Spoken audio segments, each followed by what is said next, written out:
The air inside the concert hall was different. It wasn't like the air outside, filled with the noise of the city and the smell of street food. This air was old and still, heavy with the scent of polished wood and expensive flowery perfumes. It was the kind of place where people spoke in whispers, if they spoke at all, and every sound seemed to echo.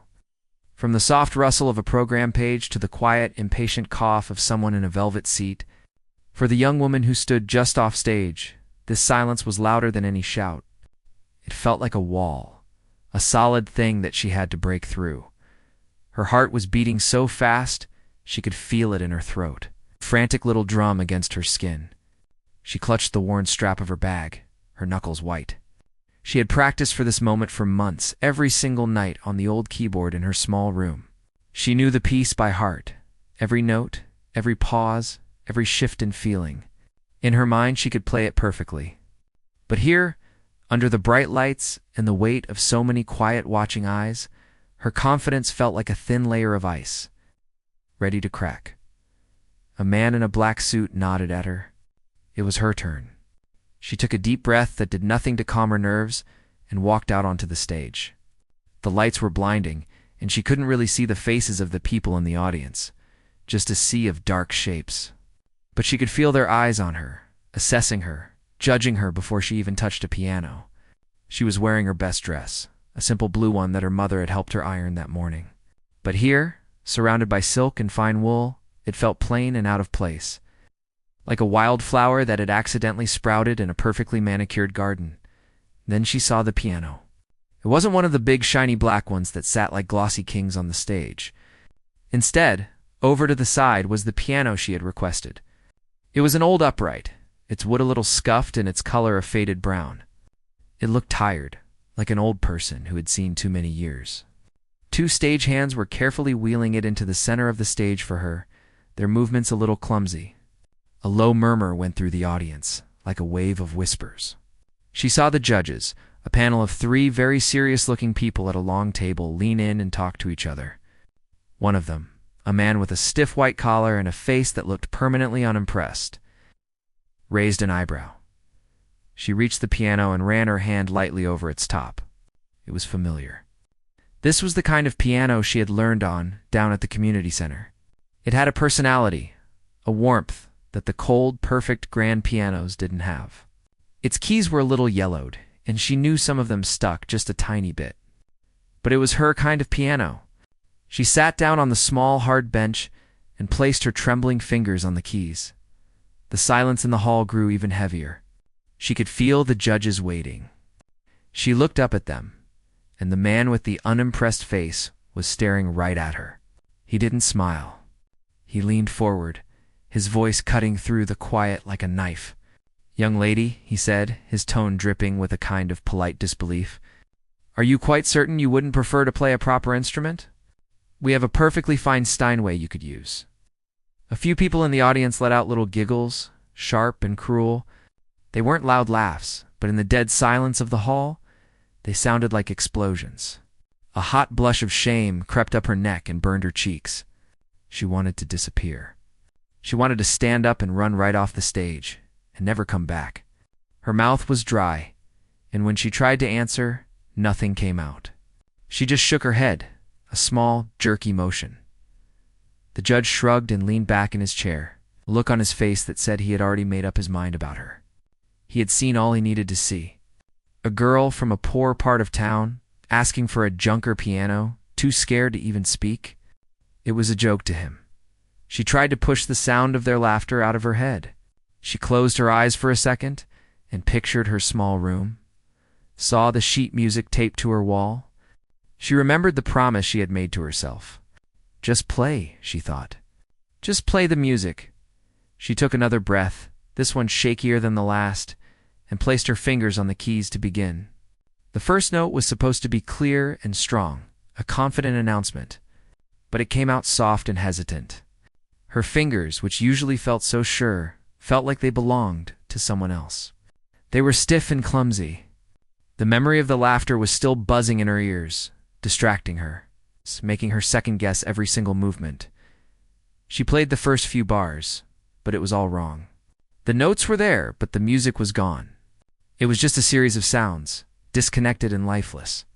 It was like reading a beautiful poem out loud in a language you don't understand. The words are there, but none of the feeling or meaning comes through. She stumbled on a passage she had played 1,000 times without a mistake. A wrong note clanged out, ugly and out of place, and she flinched as if she had been hit. She could feel the audience's attention shift from curiosity to pity, and then to boredom. She tried to recover, to find the rhythm again, to pour her heart into it like she did at home, but it was no use. The hall was too big, the silence was too loud, and their laughter was still ringing in her head.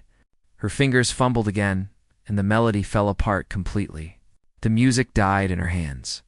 She had only been playing for a minute, maybe 2, but it felt like an eternity. Then she saw a hand go up. It was the head judge. He didn't even say anything, just raised his hand in a sharp, dismissive gesture. "Thank you," he said, his voice flat and final. "That will be all." The finality in his tone was worse than any shout. It was a door slamming shut. She pulled her hands away from the keys as if they were burned. The silence that followed was the worst part of all. It was a heavy, disappointed silence. Then the giggles from before came back, but this time they were louder, more open. It was the sound of people being proven right. The sound of her failure being confirmed. She stood up from the bench, her legs feeling weak and shaky. She didn't look at the judges. She didn't look at the audience. She just kept her eyes fixed on the floor and walked off the stage, her footsteps echoing in the terrible quiet. The laughter followed her. It's a mean little trail of sound that seemed to chase her all the way down the side steps and into the cold, empty hallway backstage. She didn't stop walking until she pushed through a heavy door and was outside. The cool night air hit her face, a stark contrast to the stuffy heat of the hall. She leaned against the cold brick wall of the building and finally let the tears come. They weren't sad tears, not yet. They were tears of pure, burning humiliation. The laughter of the judges and the audience wasn't just a sound. It was a feeling now, a deep, painful ache in her chest. She had wanted it so badly, and she had failed so completely. As she stood there in the dark, alone with the echo of their laughter in her mind, something else began to stir deep inside her. It was small and hard, like a tiny stone. It wasn't sadness. It was the beginning of something much, much stronger. It was the quiet, steady beat of a promise she was about to make to herself. The walk back to her small apartment was a long one. The city lights blurred into streaks of color through the tears that still welled in her eyes, but she refused to let them fall. Each step on the cold pavement felt heavy, as if she was carrying the weight of their laughter on her shoulders. The sound wasn't just a memory anymore. It had become a physical thing, a tight knot in her stomach and a constant ringing in her ears. She passed by small restaurants filled with the warm glow of laughter and conversation, and each happy sound felt like a personal insult. She felt completely alone, an island of shame in a sea of normal, happy life. When she finally reached her building, she climbed the narrow stairs slowly, her hand dragging along the worn wooden railing. She unlocked the door to her apartment and stepped inside, closing the world out behind her. The space was small and simple, but it was hers. It smelled faintly of the tea her mother always left brewing for her. Tonight, the familiar scent did little to comfort her. She stood in the middle of the room, the blue dress suddenly feeling like a costume she couldn't wait to take off. The silence of the apartment was different from the silence in the concert hall. It wasn't heavy or judgmental. It was empty. And in that emptiness, the laughter from the hall grew louder, filling up all the space. She didn't go to her bed. She didn't even sit down. She walked straight to the corner of the room where her keyboard stood on a simple metal stand. It was a cheap second-hand electric piano. Its keys yellowed with age, and some of them so sticky they made a soft clicking sound when you pressed them down. It looked pathetic, next to the image of the gleaming grand pianos in her mind. She ran a finger over the keys, not pressing them down, just touching their worn surface. This was her instrument. This was where her music lived. She expected to cry, to collapse in a heap of self-pity and despair. But as she stood there, the hot shame in her chest began to change. It cooled down, hardening into something else. It was a heavy, cold stone of resolve. The laughter in her head stopped being a source of pain and started to become a source of fuel. She saw the man's unimpressed face, heard the condescending tone in his voice, felt the sting of the audience's giggles, and a new feeling rose up inside her, quiet but incredibly strong. It wasn't a desire for revenge in a loud, angry way. It was a deep, unshakable need to prove them wrong, to show them that the music wasn't in the shiny piano or the expensive dress. The music was in her. That night, she didn't sleep. She sat at her keyboard and played. She didn't play the piece she had failed at. Instead, she played everything she knew. From the simple songs she had learned as a child to the complex pieces she had taught herself. Her fingers, which had been shaky and weak on stage, were now sure and strong. The sticky keys of her old keyboard felt like home. She played until the first light of dawn crept through her window and the city began to wake up. The music she made in those early hours was different. It was filled with a new kind of power, a raw, emotional edge that hadn't been there before. She was pouring all of her humiliation, all of her anger, and her hurt into the keys. And the music that came out was beautiful and broken and full of fire. From that day on, her life changed. It became a schedule, a relentless, demanding routine that left no room for anything else. She worked 2 jobs to help her family. In the mornings, she was at a local bakery, starting before the sun was up. Her hands covered in flour as she kneaded dough and arranged pastries. The work was hard and physical, and it left her arms aching. In the afternoons and evenings, she worked at a small, quiet library, shelving books and helping people find what they were looking for. It was a different kind of tired, a mental tiredness that settled deep in her bones. But every single spare moment was spent at that keyboard. She would come home from the bakery, her muscles screaming, and instead of resting, she would wash her hands and sit down to practice for an hour before leaving for the library. After the library closed, she would come home, eat a quick, simple dinner, and then play late into the night. Her mother would often leave a cup of warm milk by her door, worried about the dark circles under her eyes, but she never tried to stop her. She could see the change in her daughter, the fierce, determined look that had taken the place of the sadness. She didn't just practice the notes anymore. She began to truly understand the music. On her days off, she would go to old secondhand bookshops and dusty library archives, searching for sheet music that no one else played. She found pieces by forgotten composers, music that was so full of emotion it was almost overwhelming. She found a story in every piece, a story of struggle or love or loss that she could connect to her own. She would read about the composers' lives, their own hardships, and their own fights to be heard. She felt a kinship with them. One piece she found became her anthem. It was a dark, stormy composition that started with a few quiet, lonely notes, like a single person crying in the dark. It then built into a raging, chaotic storm of sound, full of conflict and pain. But it didn't end there. From the chaos, a simple, beautiful melody would slowly rise, growing stronger and stronger until it filled the air with a feeling of hard-won triumph. It was the story of her own life, and she poured everything she had into learning it. Her body began to show the signs of her dedication. Her fingers, once soft, became tough and calloused. She developed a permanent ache in her back from sitting hunched over the keyboard for hours. There were times when the pain was so bad she had to stop. Stretching her hands and rubbing her sore muscles, her face contorted in a silent grimace. But she never stopped for long. The pain became just another note in the music, another layer of emotion she could use. A full year passed in this way. A year of flour and dust, of quiet libraries and long sleepless nights. The young woman who had walked off that stage in tears was gone. In her place was someone new. Her posture was straighter, her gaze was direct and unflinching. There was a quiet confidence about her that hadn't been there before. The laughter in her head had faded. It wasn't gone completely, but it no longer had power over her. It was just a reminder of where she had started, a fuel source for the fire that now burned steadily inside her.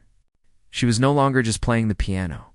She was becoming one with it, channeling her entire life's experience, every bit of pain, every small joy, every moment of doubt, and every ounce of determination into the music. She was ready. She didn't know for what, but she knew she was ready. Her life fell into a rhythm, a constant cycle of work and music that left little room for anything else. The bakery in the early morning, the library in the afternoon, and the keyboard in the deep quiet of the night. But there was one other place that became a sanctuary, a small, dusty music shop tucked away on a side street she passed on her way home from the library. At first, she just went in to look, to breathe in the smell of old wood, paper, and a hint of polish that seemed to hang in the air like a memory. The shop was cluttered and chaotic. Sheet music piled high on every surface, and old instruments of all kinds leaning against the walls. Like tired, sleeping giants, the owner was an old man who always seemed to be there, sitting on a high stool behind the counter, reading a book, or silently restringing a guitar. He had a kind face, with deep lines around his eyes that suggested he had done a lot of smiling in his life, and a head of white hair that was always a bit messy. He never said much to her at first, just a quiet nod of acknowledgement when she came in. She would wander the aisles, running her fingers over the spines of old music books, sometimes stopping to read a title or a composer's name. It felt safe in there, a world away from the pressure of her jobs and the memory of the laughter that still haunted her quiet moments. One day, she saw a small upright piano in the back of the shop, hidden behind a mountain of violin cases. It looked even older and more tired than the one from her audition, its keys chipped and yellowed. On a slow afternoon, when the shop was empty, she hesitantly asked the old man if she could perhaps play it for a few minutes. He looked up from his book, his eyes clear and sharp, and gave a slow, simple nod. "Be my guest," he said, his voice a soft, low rumble. That was the beginning.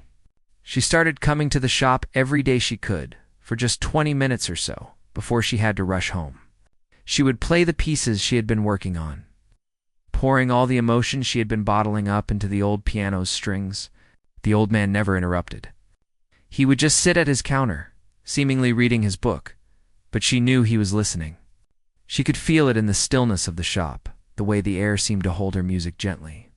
It was different from playing at home. Here, her music had a witness, a silent, non-judgmental audience of one. One rainy Tuesday, she was playing the stormy, triumphant piece that had become her anthem. She was completely lost in it, her fingers flying across the keys, her body swaying with the music. She wasn't just thinking about the notes anymore. She was reliving every moment of the past year, the humiliation, the hard work, the aching muscles, the quiet determination. The music filled the small shop, a torrent of sound that seemed to chase away the gloom of the rainy day outside. When she played the final, victorious chord, the note hung in the air, full and resonant. She expected the usual silence, but this time she heard a soft sound from the front of the shop. She turned her head and saw the old man standing by his counter, his book forgotten on the stool. He was looking at her, and on his face was an expression she couldn't quite read. It wasn't pity or amusement. It was something deeper, a look of profound understanding and respect. He slowly clapped his hands just twice, a soft, deliberate sound that was more meaningful than any loud applause. "That composer," he said, his voice quiet but clear. "He wrote that after he lost everything. People said his career was over. He said he wrote it to prove that the only thing they can't take from you is what's inside." He walked slowly toward her, his steps making the old floorboards creak. "You play it like you understand what that means." She just nodded, not trusting herself to speak. No one had ever spoken to her about music like this before, not as a series of notes to be played correctly, but as a story to be felt. He stood beside the piano for a moment, looking at her hands resting on the keys. "You have a story in your playing," he said. "It's raw and it's real. That's a rare thing." He then turned and walked back to his counter, rummaging through a drawer. He came back with a slightly crumpled piece of paper, a flyer for a competition. "The Royal Conservatory," he said, naming the place of her humiliation. "They look for technicians. People who can play the notes perfectly, like machines. But not everyone is looking for that." He handed her the flyer. The title was the International Virtuoso Competition. Underneath, in smaller letters, it said, "Where emotion takes center stage." "This is different," the old man explained. They don't care if you play on a Steinway or a crate. They want to hear the music's soul. They want to hear the artist's story.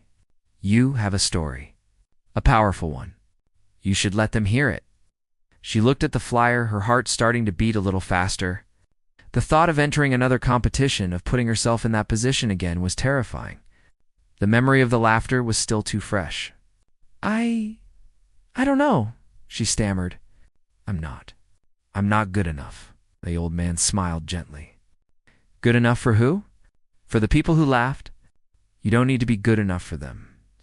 You need to be good enough for the music. And you already are. He pointed to a line on the flyer. Her eyes scanned it, and her heart sank. There was an entry fee. It wasn't a huge amount, but for her, it might as well have been $1 million. It was more than she made in a week at both her jobs combined. Her face must have fallen because he seemed to understand immediately.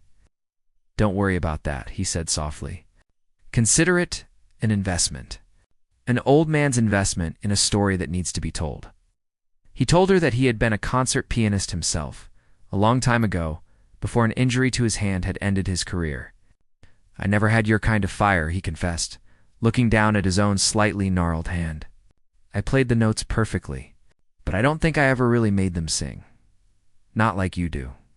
He left her alone with the flyer, disappearing into the back room. She sat there for a long time, the paper clutched in her hand. The fear was still there, a cold knot in her stomach.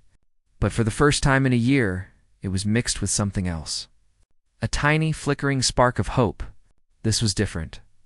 This wasn't about proving she could play the right notes on the right piano. This was about sharing her story, her struggle, her triumph. This was about turning the pain they had caused her into something beautiful and powerful. She walked out of the shop that day with the flyer tucked safely in her bag. The rain had stopped, and the sun was breaking through the clouds, making the wet streets shine. She went home, and for the first time in a long time, she didn't go straight to her keyboard. She sat at her small kitchen table, spread out the flyer, and read every word. Then, with a hand that was steady and sure, she began to fill out the application form. It was more than just a form. It was a promise. A promise to herself and to the silent old man in the dusty shop that this time they would not be laughing. This time, they would be listening. The day of the competition final felt different from any other day she had ever known. The air in the modern concert hall wasn't old and heavy. It was electric with a nervous, excited energy. It was a huge space, all gleaming glass and polished chrome, so different from the stuffy, traditional hall of her first audition. The stage was vast, and in the center sat a magnificent concert grand piano, its black lacquer surface reflecting the stage lights like a dark, still lake. The hall was sold out, a sea of faces stretching back into the shadows, all of them buzzing with anticipation. This wasn't a quiet, judgmental silence. It was the loud, living sound of people waiting for something special to happen. Backstage, she felt a strange sense of calm. The frantic, pounding heart of her past was gone, replaced by a quiet, steady beat. She wasn't thinking about the notes or about winning. She was thinking about the story she had carried inside her for over a year. The story of the dusty music shop, the aching muscles, the sticky keys of her old keyboard, and the cold, hard resolve that had grown in her heart. She was just a vessel, and her job was to let that story out, to give it a voice, as she waited for her turn to be called. She peeked through a small gap in the heavy curtains. Her eyes scanned the front rows, and then she saw him. It was the judge from her first audition, the man with the unimpressed face and the cutting words. He wasn't on the panel this time. He was sitting a few rows back, a notepad on his knee, a critic there to review the event for some important newspaper. He was looking around the hall with an air of bored superiority, as if he had already heard everything there was to hear and was unimpressed. When he glanced toward the stage, their eyes met for just a second. He didn't recognize her at first, but then a flicker of something crossed his face. A memory. A small, dismissive smirk touched his lips. It was the same look he had given her a year ago. Seeing him should have made her nervous. It should have brought back the memory of the laughter and the shame. But it didn't. Instead, a feeling of quiet strength washed over her. He was the final piece of the story. He was the reason she was here. Seeing his face was like a key turning in a lock, opening the door to everything she had been holding back. She gave a small, almost invisible nod, not to him, but to herself. It was time. When her name was called, she walked onto the stage. Her steps were sure and measured. She didn't hurry. She didn't hesitate. She walked to the center of the vast stage and stood before the magnificent piano, the bright lights warm on her skin. The audience's murmur quieted down as they saw her.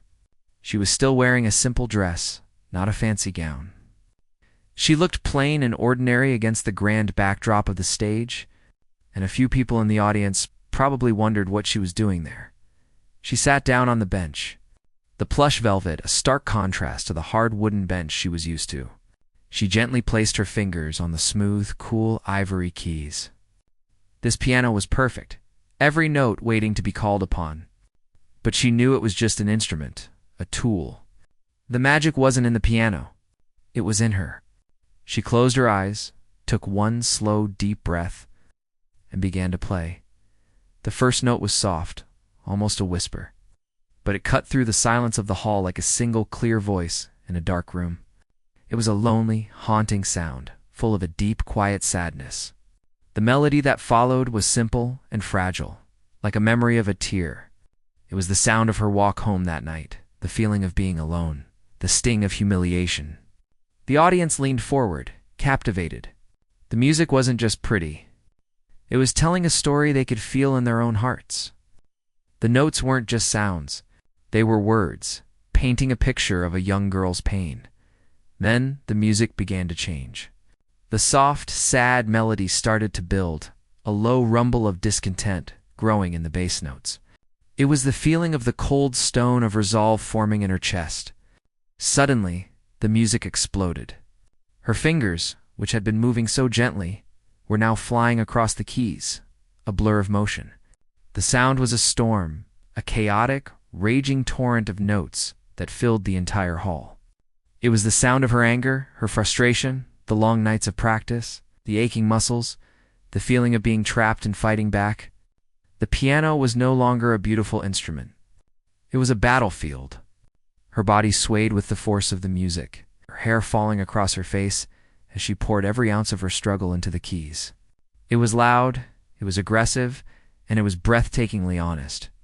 In the front row, the critic's pen had frozen above his notepad. His bored, superior expression was gone, replaced by one of utter shock. He was staring at the stage, his mouth slightly open, as if he couldn't believe what he was hearing. This wasn't the girl he remembered. This was a force of nature. Just as the storm of music reached its peak, it began to change again. From the chaos, a new melody started to emerge. It was the same simple theme from the beginning, but it was different now. It wasn't sad or fragile anymore. It was strong. It was hopeful. It rose up from the raging notes, clear and pure, like the sun breaking through the clouds after a storm. The music began to soar, lifting higher and higher, carrying the entire audience with it.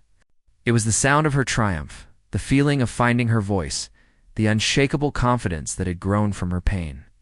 The melody was powerful and beautiful, full of a hard-won joy that was so real it was almost tangible. People in the audience were crying, not from sadness, but from being so deeply moved. They weren't just listening to a piano performance anymore. They were living her journey with her. They could feel her struggle, her anger, and her ultimate victory in every single note. The music filled every corner of the vast hall, a testament to the human spirit's ability to turn pain into something beautiful. She played the final, triumphant chord and let it hang in the air, vibrating with power. And then there was silence. It was a complete, absolute silence that was more profound than any sound. The entire hall, every single person was holding their breath. It was the shock the title had promised. For 5 long seconds, no one moved, no one spoke. They were all lost in the echo of the story she had just told them. The critic was seen slowly lowering his notepad, his face a mask of awe, and perhaps a little bit of shame. He reached up and quickly wiped a tear from the corner of his eye. She had not just played the piano, She had reached into his chest and touched his soul. The silence was her real victory, a moment where her story had completely and utterly silenced the world. The final, powerful chord faded into the air, but its presence remained, vibrating in the hearts of everyone listening. For 5 long, incredible seconds, the grand concert hall was held in a perfect, breathless silence. It was a silence so complete you could have heard a pin drop, but no one would have dared to make a sound. The audience, the judges, the crew backstage, they were all frozen, caught in the wake of the emotional storm they had just witnessed. The young woman on stage sat perfectly still, her hands resting on the keys, her head bowed. She had given everything, and now there was nothing left. Then, from the back of the hall, a single person began to clap. It was not the polite, tentative clap you hear at the end of a nice performance. It was a sharp, loud sound, like a crack of thunder, breaking the spell. Instantly, it was followed by another, and then another. The sound grew, spreading through the hall like wildfire. Within moments, the silence was shattered. It wasn't just applause, it was an explosion. The entire audience was on its feet, their hands coming together in a deafening, thunderous roar that shook the very foundations of the building. People were shouting "Brava, brava." Some were stomping their feet, others were whistling, a wave of purest, unadulterated appreciation that washed over the stage. She slowly lifted her head, her eyes wide with a kind of dazed disbelief. The wall of sound hit her, and for a moment, it didn't feel real. She saw the sea of faces, all turned toward her, their expressions a mixture of awe, joy, and tears. The judges were on their feet, too, their faces filled with an emotion that went far beyond professional respect. It was a look of profound humility, as if they had just been in the presence of something truly sacred. The sheer force of the audience's love was overwhelming, and a single tear finally escaped and traced a path down her cheek. It wasn't a tear of sadness, or even of happiness, but of pure, overwhelming release. The story she had held inside for so long was finally out, and it had been heard in the front row. The critic from the conservatory was still standing, his notepad forgotten on the floor beside his seat. His face, which had been a mask of bored superiority just minutes before, was now open and raw with emotion. He was clapping as hard as anyone, his eyes glistening. He looked at the young woman on the stage, and for the first time, he truly saw her. He didn't see a girl from a poor neighborhood or a nervous amateur. He saw an artist. He saw a warrior. He saw a depth of feeling he hadn't encountered in decades of attending performances. He quickly bent down, scribbled a few final words on a fresh page of his notepad, and then straightened up, continuing to applaud, a small, sad smile playing on his lips. He knew he had just witnessed something that would change him, and perhaps the world of music. Forever, the host of the competition finally walked back onto the stage, his own voice thick with emotion as he tried to quiet the crowd. It took several minutes for the roar to die down enough for him to speak. "Ladies and gentlemen," he began, his voice echoing in the not-quiet hall, "I have been hosting this competition for 10 years, and I have never seen anything like that. There are no words." He turned to the young woman who was still standing by the piano, looking a little lost in the center of the stage. "You didn't just play a piece of music tonight. You told us a story. You gave us a gift. And there is no doubt in anyone's mind who the winner is." The announcement felt like a formality. The real prize had already been given, the silence, the roar, the shared moment of connection. But as he called her name and the applause erupted once more, she walked slowly across the stage to accept the heavy golden trophy. It felt strange in her hands, cold and solid, a symbol of a world that had once seemed so far away. She didn't make a speech.